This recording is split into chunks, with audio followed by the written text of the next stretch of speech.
Georgia, the number 1 team in the country, I think without a doubt at this stage. Matt, what was the final score? 27-13. Felt like a lot more than that. Tennessee scored their only touchdown of the game in less than 5 minutes.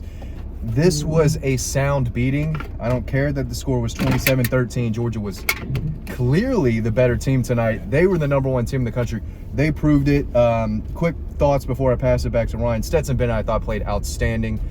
Hit the deep ball consistently. I thought he was accurate. The scramble for the first touchdown on the 13-yard, I think it was 3rd and 8. That was huge for the first touchdown. He played his butt off. Ladd McConkey, former 3-star, big Tennessee fan growing up. The Vols did not offer him a scholarship. He had a big day, maybe his best game as a Bulldog. 5 catches, 94 yards, 1 touchdown.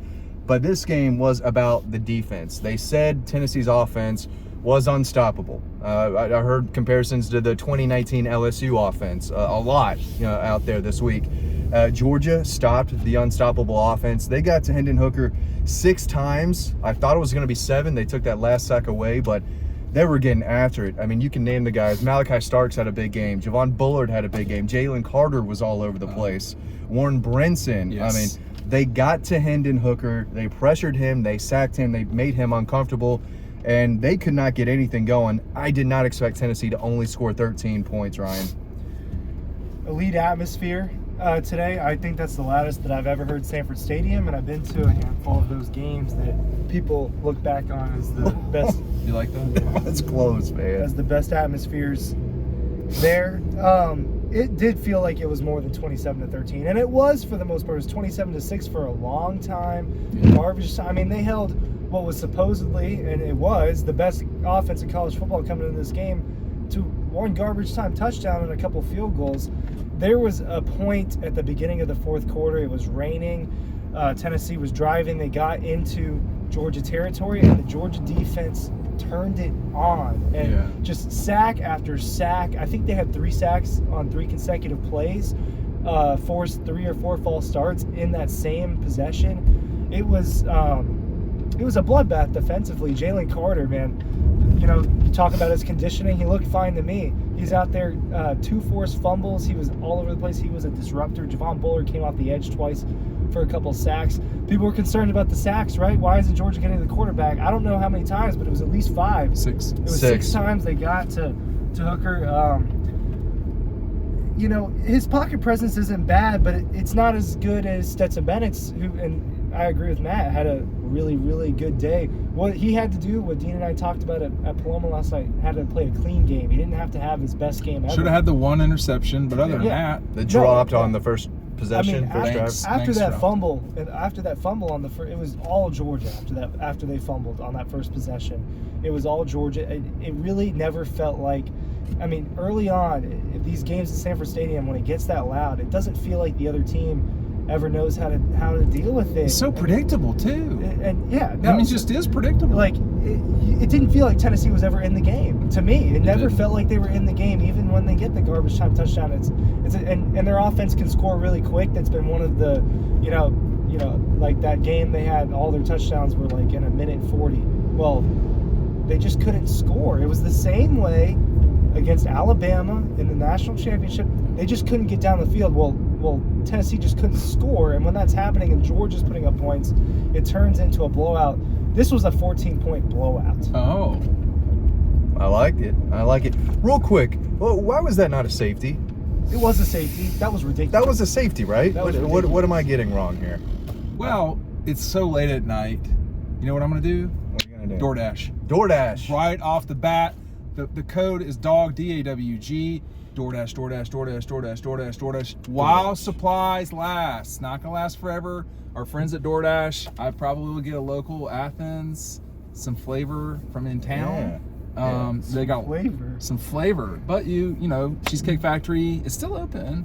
But in Athens, there's got a bunch of places. So we will probably go. These folks are not sponsors, but you can get Choo Choo on DoorDash. Yes, it's a Choo Choo night. Hey, lack of traffic. There's no traffic because your fearless leader has.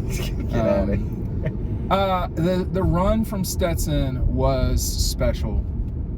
That changed the game, if you want to call it that. But y'all, look, the better team won. if they play this game in Knoxville, it's tighter, but it's Georgia wins this game. They're just the better team right now. I think Alabama can beat Georgia. I think Tennessee can beat Georgia in the right circumstances. I think Ohio State can beat Georgia, although I'm growing skeptical of some of these things as we go. Georgia's the best team in the country. Georgia, I'm not ready to say Georgia should win the national championship, Matt. But Georgia should. They absolutely could the way they played today. But it wasn't so great. I mean, like, it was really good. But it wasn't like they were just like, oh, man, you know. Well, Tennessee's supposed to be number one in the country. That's a good team. And Georgia beat them soundly. I said before this, if Alabama played Georgia in Athens today, they would have lost. I think just the way Alabama's playing right now against LSU. They might be. It's challenging just the way that they're playing. They're the best team. Ohio State goofed around today. Michigan goofed around today. Clemson, and they were, I think, losing to Rutgers around halftime. I haven't checked that score. Clemson's not any good. No, they're not. And you know, by the way, it's a flashing red light. That means you stop. That means you stop. No one's stopping. Well, I am. Briefly. Well, you know? Anyway, go ahead. Stop. Well, I mean, like, you just roll through a freaking. Georgia rolled through Tennessee today. They're just better, Ryan. I don't know what to say. They're better than everybody. We will see. We will see if they are better than everybody. My suspicion is they are. How many rushing yards off the top of your head do you think Georgia rushed for today? I knew what it was. Okay. I thought it would be more. It felt like it was more than 130. Here's the thing: is they got the first downs when they needed them, and that's why it felt like. And those they didn't fumbles. break any big Now runs. I was out of the stadium getting my rain gear. Yeah.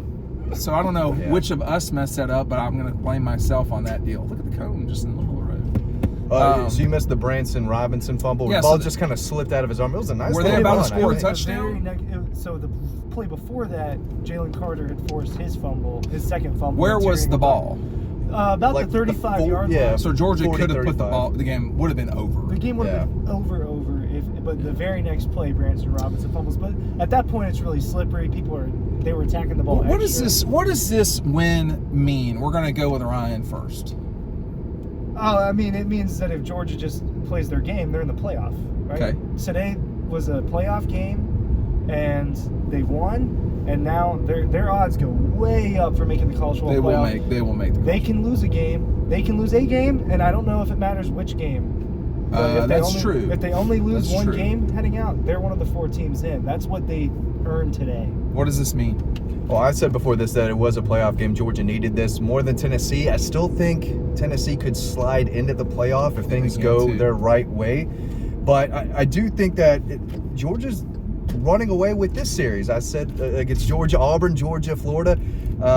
They've won 6 in a row against Tennessee. Last 3 in Athens. That's crazy. 23, or they're 28, 23, and 2. Like Dean says, you say all the time, this is not a rivalry game, so they haven't. But it's a big game. It is a big game, and man, when you think about the '90s and what Tennessee did to Georgia, now Georgia's won 6 in a row. And this is probably the best Tennessee football team that we've seen since '98. Yes. And they came in here. Their fans were sure confident. I would love fans. I can't wait to hear from the Tennessee fans in the comments section this week. They have a lot of apologizing. Josh is in the back seat. So Josh, this was your first Georgia game ever? No, this was my second one. For the season, it was my first one, yep. Comments. So, to put it simply, I did not believe this was a top 3 matchup. I think Georgia was absolutely electric through and thin in terms of the game. And, I mean, it was just, I think it was a beatdown. I think after Georgia held Tennessee to a field goal, I think it was Georgia's ball. There's no confidence, or there was zero doubt that Georgia was going to lose in terms of the student section. So I was just going to say, so the student section had no fear. Yeah, no fear at all. Not even close. Students were good today, Ryan. Yeah, You want to talk your noise right now? Not only the students, but the entire crowd. They were great. Kirby challenged them, and they exceeded that challenge. This is what it needs to be on a more consistent basis. I know it's hard to get up for Kent State. I know it's hard to get up for Stanford, but for the conference games or for big games that are non-conference, you have to show up the way you did. You got disrespected. You got disrespected all week by people online. Who is you? Georgia's atmosphere, Georgia's crowd. He's talking to the crowd right now. talking to the crowd. So listen, listen. Eric Ainge has gone through some stuff. I am not going to get here and do that to the guy. So he was just wrong. Matt, you were saying something, or you were thinking something. Did it feel like they got louder once the rain started? I felt like a little bit.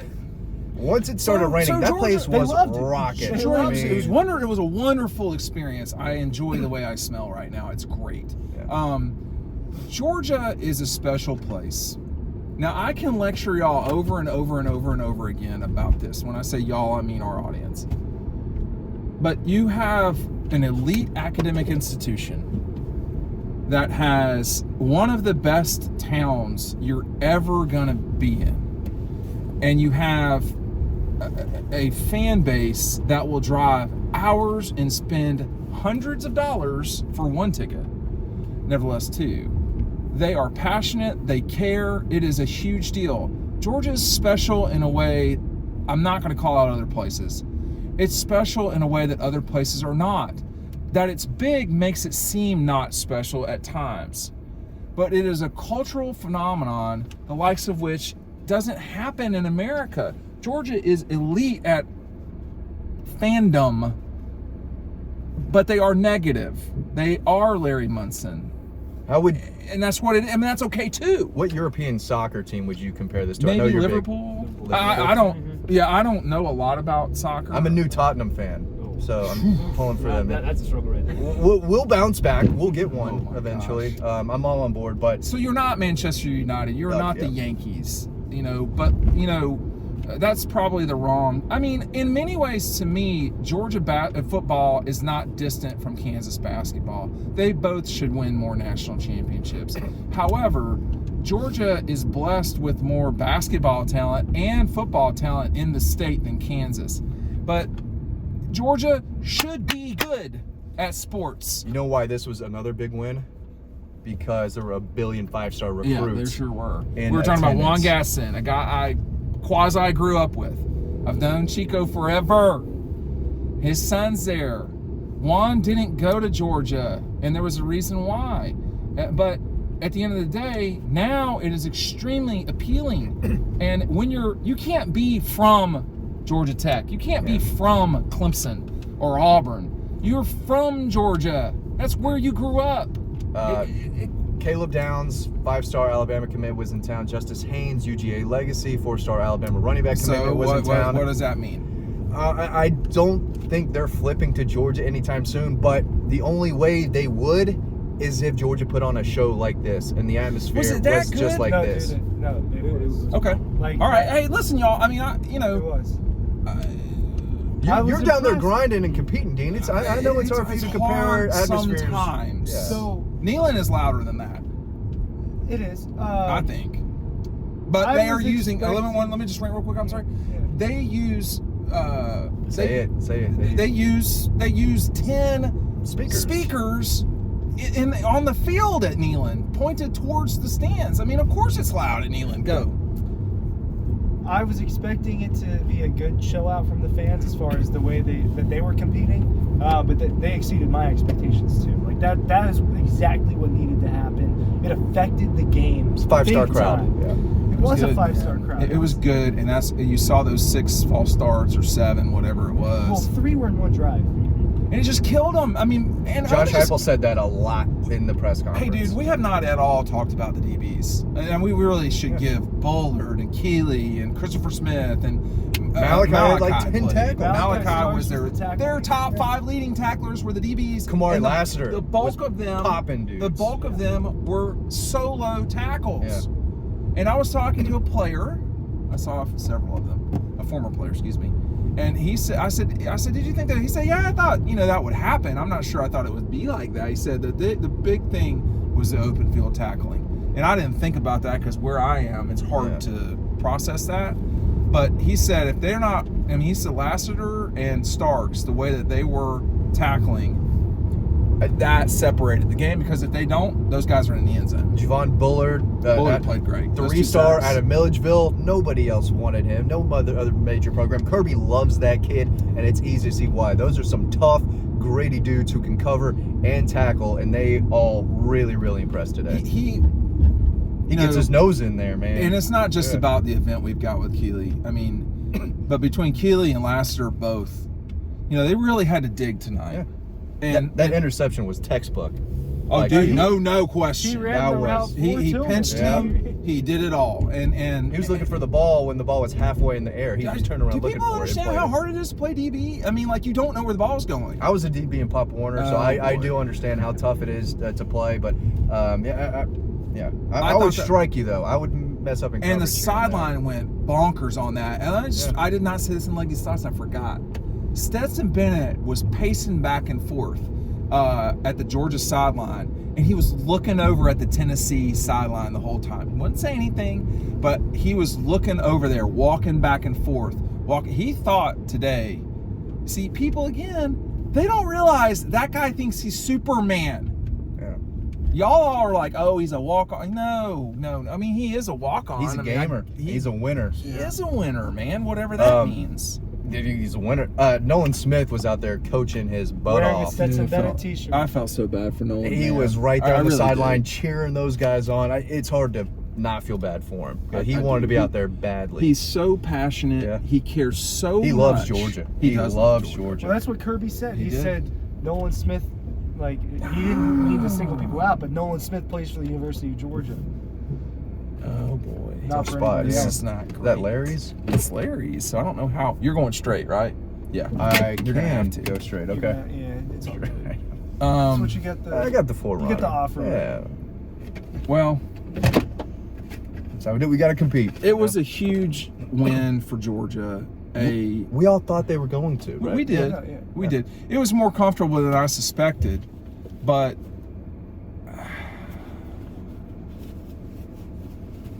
you're not trying to say something like negative. No, I'm not surprised, and I think that folks need to be ready for what is coming up, which is certainly I would say a playoff spot, and this is an exceptional Georgia team. They do not have the stars, perhaps, that we have grown accustomed to in the past. They have stars in the making, but they have exceptional these players. guys not all future draft picks, though? I mean, that's I think my thing. Jalen, Kelee. People get too caught up in last year. They get too caught up. These guys are just as talented. You just haven't connected with them the way that you were connected with some of those older guys as a fan. I think that's part of it. I think more guys are maybe playing on defense this year. It feels like to me they go deeper in the depth chart than they did last year. A lot of young kids too, and they're younger. How was Zion Logue today? He had a couple good tackles. I think he did his job. I mean, it was on the defensive line. It was Jalen Carter. Warren Brinson, Warren Brinson stood out to me. But dude, the thing about it is they're going to need everybody. Yeah. You don't just win the national championship. No. Right? No, I mean, you saw the way that they won it Kelee last wasn't year was Kelee. by having a Collective. team. Kelee wasn't effort. Kelee until then. Yeah. Like, that made him in many ways. He had been doing it the whole time, but did it on the biggest they're stage. doing all this. They're still missing their number one receiver on the outside. Yeah. And that'll matter. It will just be better. Marcus Rosemary-Jack saying with that that touchdown. Dude, that was just great. As good as the catch, that was a dude. wonderful play by him. Third down, I think, too. I can't remember, but he went through the progressions. Stetson knows how to play quarterback. How many times do I say these things, Ryan? Georgia was 7 of 12 on third down. That's how you win ball games. Yeah. 7 out of 12. To me, there were just a lot of memorable moments today. Like the Stetson dive touchdown, the back of the end zone. That was so big. What should have been safety. There was a lot of very memorable spotlight moments today when the lights were bright in a top 3 matchup. There's no question. Arian Smith. There was supposedly question beforehand. Yeah. Lab McConkey had that was not pass interference. Just because you touched the receiver does not. I thought Tennessee had the calls go their way. They did more than Georgia did. A lot of soft holding and PI no calls. Holding at all called on the offensive line. Like, both teams were just tackling people. There was one holding call on Warren McClendon, and then I thought that the refs were a little bit too hard on Kelee and Lassiter. Yeah, Kirby was pretty pissed with the one. He was going ballistic after one of the holdings. It just wasn't holding. I mean, it just. Well, then call PI if you want to call PI, but holding is not the right call. A couple of times. But go ahead. Well, I was gonna just say something about the Mississippi State game when we wrapped up. I want to know how many Georgia fans are gonna travel for this. Nobody travels like That's Georgia a good fans. question. But does anyone want to go to Starkville? I mean, I don't know, but I think they're going to solidly win Yeah. that game. Yeah. I think it'll People be will about go to Starkville. I've about talked to a few 17. people that. okay. Well, okay, if you're going to Starkville, just know Comment. Let us know. it's not unbelievable. Okay, our event with Kelee is you're running out of time to get it. I'm telling you, I didn't realize how many people would sign up today. Once he made that pick, Is it Get gonna that be barcode in backwards? there. get the Get that barcode. barcode, and you can click it down below if the barcode doesn't work. But he once he made We'll the leave it up for the interception, barcode. we got a lot lower with what's available. So hit it now. Red Zone, our friends at DoorDash. We cannot do this stuff without y'all watching. We really appreciate it. We'll see you on the next edition of Riding Home.